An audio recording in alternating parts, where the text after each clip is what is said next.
Hello my dear students, welcome to the Hogwarts classes. और जैसा आप सभी को पता है कि हम ट्वेल्थ का फिजिक्स डिस्कस कर रहे थे और बहुत सारी चीज़ें पढ़ चुके हैं। आज हम इस वीडियो में, ये हमारा 4th वीडियो है इलेक्ट्रोस्टैटिक्स का, और हम बहुत कुछ आगे सीखेंगे। हमने बहुत कुछ चीज़ें लास्ट 3 वीडियोज़ में हमने बहुत सारी चीज़ें पढ़ चुके हैं हम, और उन सभी को देखते हुए हम आगे बढ़ेंगे। ओके, चलिए आइए हम स्टार्ट करते हैं आज का लेक्चर।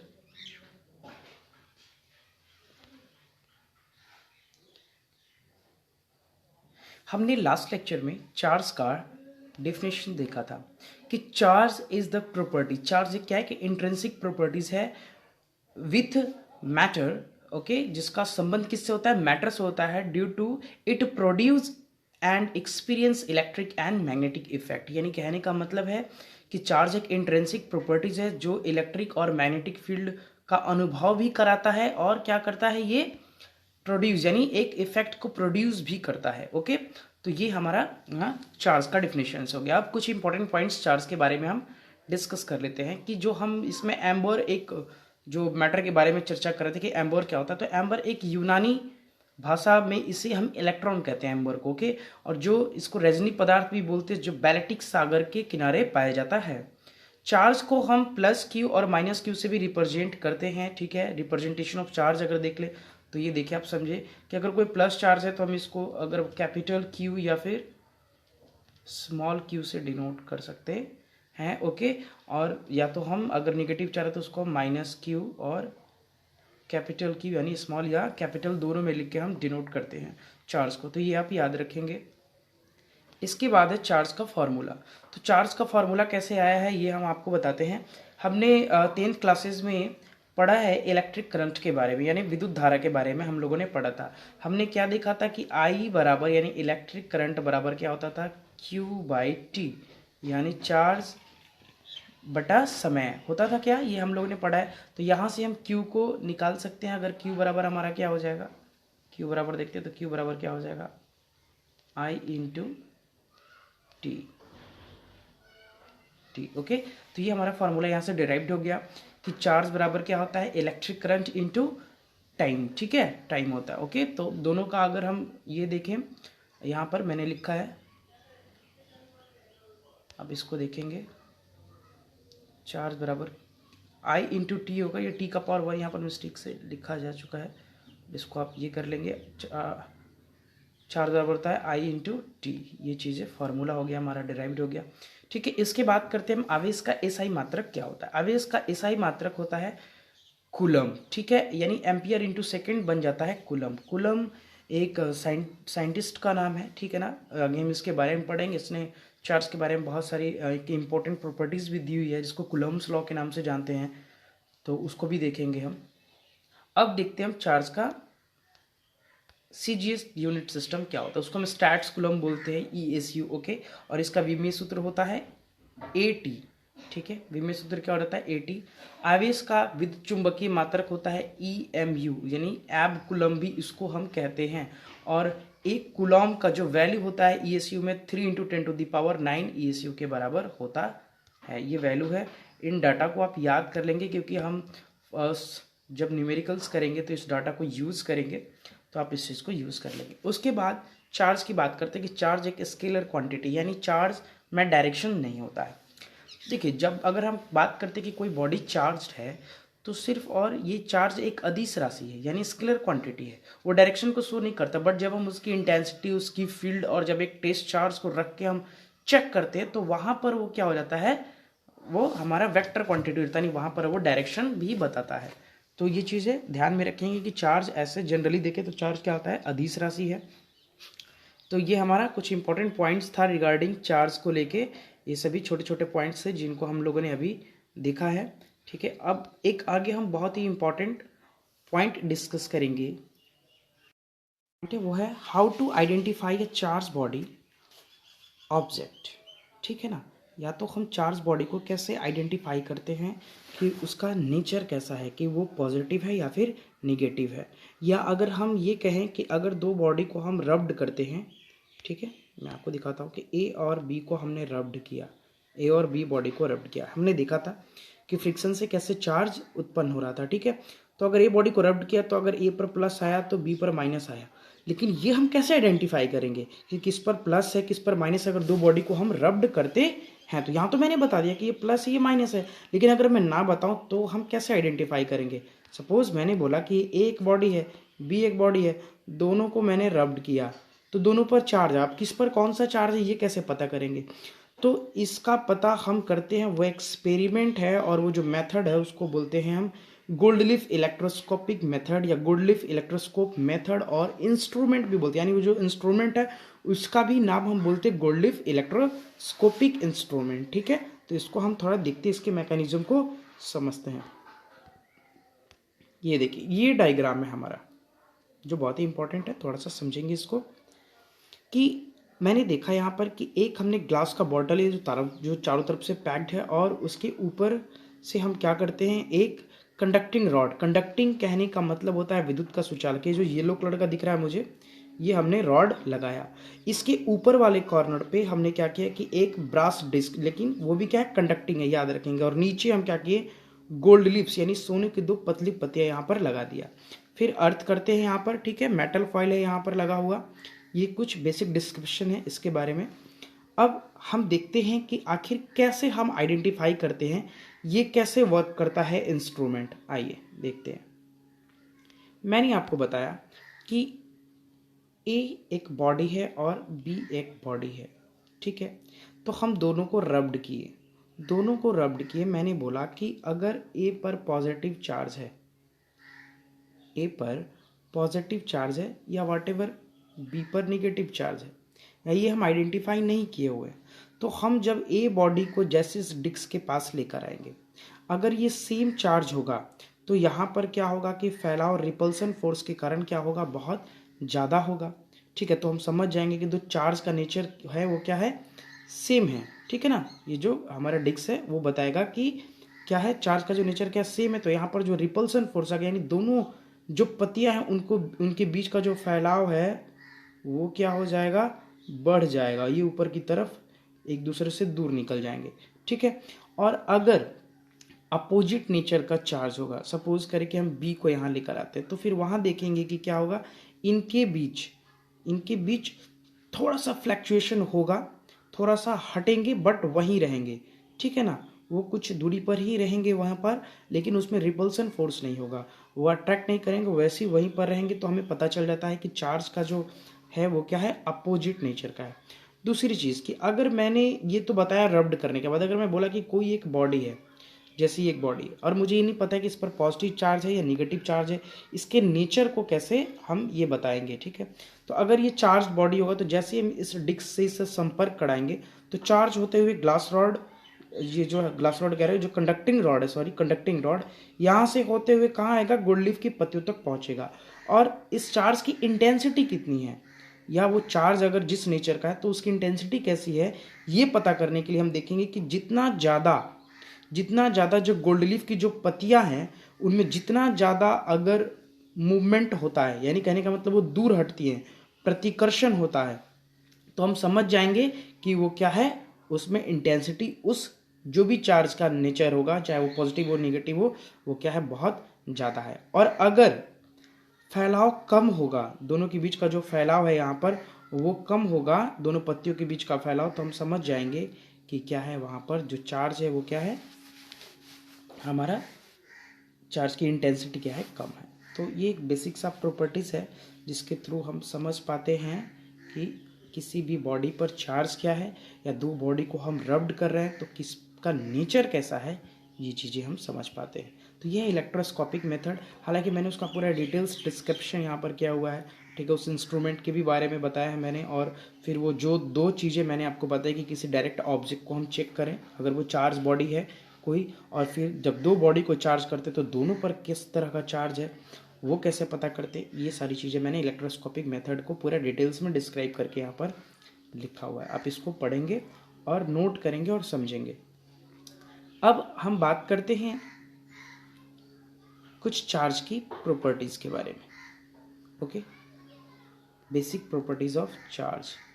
चार्ज की बेसिक प्रॉपर्टीज आप हेडिंग दे दीजिए यहाँ पर, बेसिक प्रॉपर्टी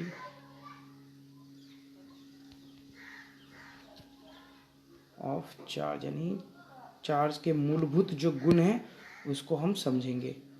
ओके, पहला है कि चार्ज जो होता है वो ट्रांसफरेबल होता है, यानी आवेश का स्थानांतरण होता है यहाँ से वहाँ, एक बॉडी से दूसरे बॉडी में क्या होता है, चार्ज ट्रांसफर होता है। तो ये चीज़ आप हमेशा याद रखेंगे। हम ये कहें कि जब किसी आवेशित पदार्थ को, यानी कोई अगर चार्ज बॉडी हो अन्य अनावेशित पदार्थ यानी अनचार्ज बॉडी है के नज़दीक भी लेकर आते हैं, तो इलेक्ट्रॉन जो अनचार्ज बॉडी है यानी जिसमें चार्ज नहीं है वो बॉडी भी क्या करता है, इलेक्ट्रॉन को ग्रहण करता है और क्या करता है, वो भी चार्ज हो जाता है। ये चीज़ें आप ध्यान में रखेंगे।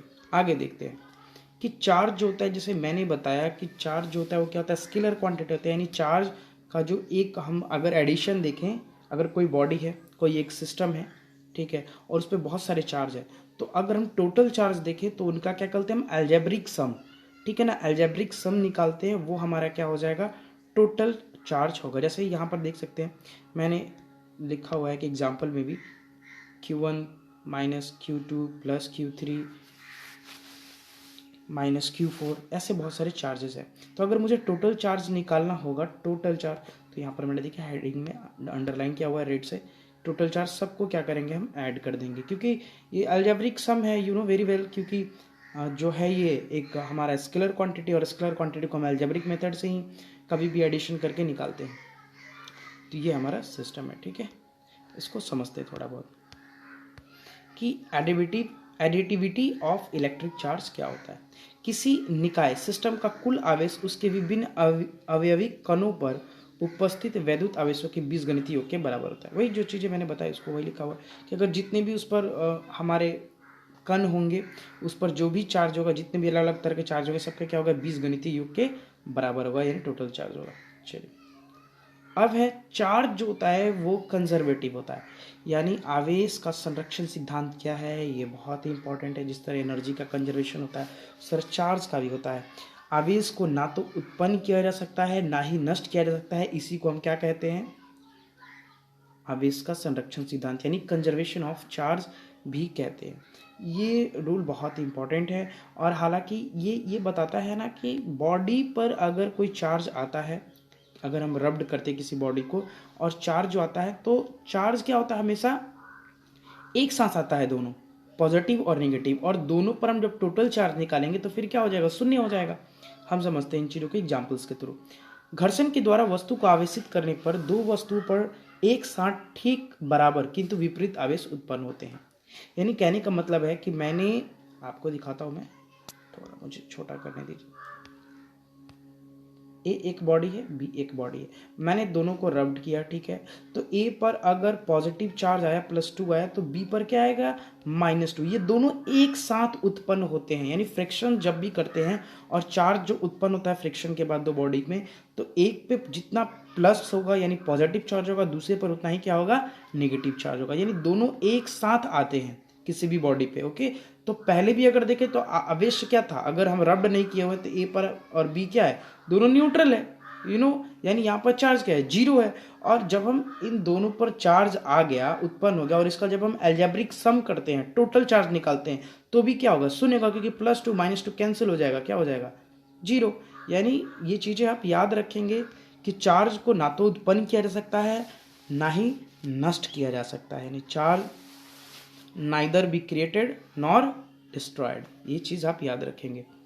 दूसरा, जो नाभिकीय विखंडन की अभिक्रिया होती है जिसमें हमारा यूरेनियम टूटता है, अगर यूरेनियम का एटॉमिक नंबर देखें तो 92 होता है, और जब ये बम्बार्डमेंट होने के बाद जब वो टूटता है, विखंडन की अभिक्रिया जो होती है, तो उसमें वो 56 और 36 ये दो एलिमेंट्स में टूट जाता है। एलिमेंट्स यानी बेरिलियम भी है और क्रिप्टन, ये दो में टूटता है। और फिर हम अगर देखें तो पहले भी 92 था, ठीक है, जब ये बम्बार्डमेंट के पहले भी 92 था यूरेनियम का, और अगर उसके बाद भी देखते हैं तो हमारा जो एटॉमिक नंबर है 56 और 36, दोनों को ऐड कर देंगे तो कितना आ जाएगा हमारा, 92, यानी सेम आया। आई बात समझ, यानी कहने का मतलब है हम ये प्रॉपर्टी सीख रहे हैं कि चार्ज जो होता है वो ना तो उत्पन्न किया जा सकता है ना ही नष्ट होता है। अगर किसी बॉडी पर चार्ज आता है, पहले भी शून्य था और रब्ड करने के बाद भी अगर उस पर टोटल चार्ज देखे तो क्या होगा, वो शून्य ही होगा। ओके, अब देखते हैं यहाँ पर कि संपूर्ण ब्रह्मांड यानी जो पूरा यूनिवर्स है उसका सबका जो आवेश है वो क्या है, शून्य ही है। ये चीज़ें आप याद रखेंगे कि संपूर्ण ब्रह्मांड में जो आवेश है का उसका बीजगणितीय योग, यहाँ पर सॉरी बिजली लिखा गया, बीजगणितीय कर दीजिए आप, बीजगणितीय जो योग होगा वो क्या होगा, शून्य होगा। ठीक है, पूरे ब्रह्मांड का, और पूरा ब्रह्मांड इसी तरह से है। तो इस चीज़ों को हम समझेंगे। अब आगे हम देखते हैं कुछ और बेसिक प्रॉपर्टीज चार्ज के बारे में। इसके बाद हम नेक्स्ट प्रॉपर्टीज ऑफ चार्ज को देखते हैं, उसको बोलते हैं क्वांटाइजेशन ऑफ चार्ज, और हम ये भी बोलते हैं इसको कि आवेश का क्वांटीकरण क्या है। ठीक है, ये समझते हैं। इसमें हम पढ़ते सबसे पहले कि एलिमेंट्री आवेश क्या होता है, इसके बारे में जानना हमारे लिए बहुत जरूरी है कि एलिमेंट्री चार्ज क्या होता है, नहीं मूल आवेश क्या होता है। आवेश की जो न्यूनतम संभव मात्रा यानी आवेश का एक जो यूनिट माना जाता है ना, कहने का मतलब है कि आवेश सबसे जो न्यूनतम उसकी मात्रा कितनी हो सकती है, कितनी क्वांटिटी हो सकती है सबसे न्यूनतम, तो उसी को क्या माना गया है, एलिमेंट्री चार्ज माना गया। और वो जो एलिमेंट्री आवेश माना गया वो एक इलेक्ट्रॉन के चार्ज को माना गया। किसको माना गया, एक इलेक्ट्रॉन के चार्ज, यानी एक इलेक्ट्रॉन का चार्ज कितना होता है 1.6 इंटू 10⁻⁻19 कूलम, यानी यही हमारा एलिमेंट्री चार्ज है। हालांकि एक और चार्ज की खोज हो चुकी है जो इस चार्ज से भी छोटा है, ठीक है, लेकिन क्यों ऐसा पॉसिबल नहीं है, क्यों इलेक्ट्रॉन को ही लिया गया, हम इसके बारे में बात करेंगे, देखते हैं। ठीक है, पहले आगे देखते हैं। तो प्रकृति में अब होता है कि क्वांटाइजेशन ऑफ चार्ज क्या है। तो क्वांटाइजेशन ऑफ चार्ज कहने का मतलब कि प्रकृति में न्यूनतम आवेश की मात्रा एक इलेक्ट्रॉन का ही आवेश को माना गया है, और आवेश का जो क्वांटीकरण, ये जो प्रॉपर्टीज है, ठीक है, वो ये कहता है कि आवेश को यानी विद्युत आवेश को अनिश्चित रूप से विभाजित नहीं किया जा सकता। यानी वो जब भी होगा वो क्या होता है, एटोमिसिटी यानी उसकी जो परमाणुकता होती है वो क्या होती है, इंटीजर के रूप में होती है, यानी मल्टीपल इंटीजर के रूप में होगा। हम ये कह सकते हैं कि आवेश को अनिश्चित रूप में विभाजित नहीं किया जा सकता है। ठीक है, मतलब जब भी होगा वो तो मल्टीपल इंटीजर के रूप में होगा, 2 3 4 5, ठीक है, ऐसे होगा, या तो वो निगेटिव हो नंबर या फिर पॉजिटिव हो। ऐसा नहीं हो सकता कि हम 1/2 इलेक्ट्रॉन बोले, कोई बॉडी 1/2 इलेक्ट्रॉन लिया, नहीं, वो कभी भी होगा तो इलेक्ट्रॉन के पूर्ण गुणज के रूप में ही होगा।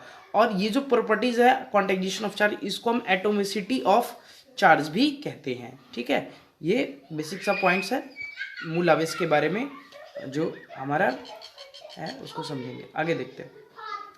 इसके बाद मैंने बताया कि इलेक्ट्रॉन का जो पूर्ण आवेश के रूप में ही आदान प्रदान, यानी कभी भी अगर इलेक्ट्रॉन या तो ट्रांसफर अगर होगा इलेक्ट्रॉन किसी भी बॉडी में, ठीक है, या तो कोई बॉडी गेन करेगा या फिर कोई बॉडी क्या करेगा, वो देगा उसको, ठीक है ना, हाँ, रिलीज करता है इलेक्ट्रॉन।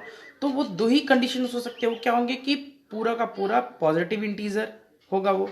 अब एक बात और कि उसका एक फॉर्मूला यहाँ पर दिया गया क्वांटाइजेशन ऑफ चार्ज का, Q बराबर जो होगा वो प्लस माइनस, ये देखिए प्लस माइनस NE, ये क्या है, तो Q यानी यहाँ पर चार्ज है, Q क्या है, ये चार्ज को डिनोट करता है, ठीक है, यानी आवेश को। N फॉर इंटीजर, यानी N क्या बताता है, इंटीजर, इंटीजर सभी को पता है, -1 से minus infinitive two plus infinitive की जितनी भी नंबर्स होती है, ठीक है, उसको हम इंटीजर्स बोलते हैं। और E क्या है, E for the charge of electron या चार्ज ऑन इलेक्ट्रॉन आप कहें जो कहे, और plus minus show the nature of the charge. यहाँ पर जो प्लस माइनस जो लगा, ये मैथमेटिकल्स, ये नहीं कि इसको जोड़ घटाव करना है, ये यहाँ पर साइन लगा हुआ है, ये बताता है कि चार्ज का नेचर कैसा है। अगर वो पॉजिटिव आता है तो हम समझ सकते हैं कि वो धनावेशित यानी पॉजिटिव ये बात करता है, ठीक है ना, प्लस साइन आता है तो, और अगर वो माइनस हो तो यानी वो निगेटिव चार्ज की बात कर रहा है, ठीक है, यानी ऋण आवेश की बात कर रहा है। तो ये कुछ बेसिक टर्म्स है जिसको हमें समझना है, ठीक है। तो ये आप याद रखेंगे कि आवेश कभी भी पूर्ण गुणज के रूप में होता है। हम ये 1/2 बोले चार्ज नहीं हो सकता है, या बोले 2.5 चार्ज, ये चीज़ें पॉसिबल नहीं है। अंडरस्टैंडिंग चीज़ों से, चलिए ठीक है, आगे बढ़ते हैं।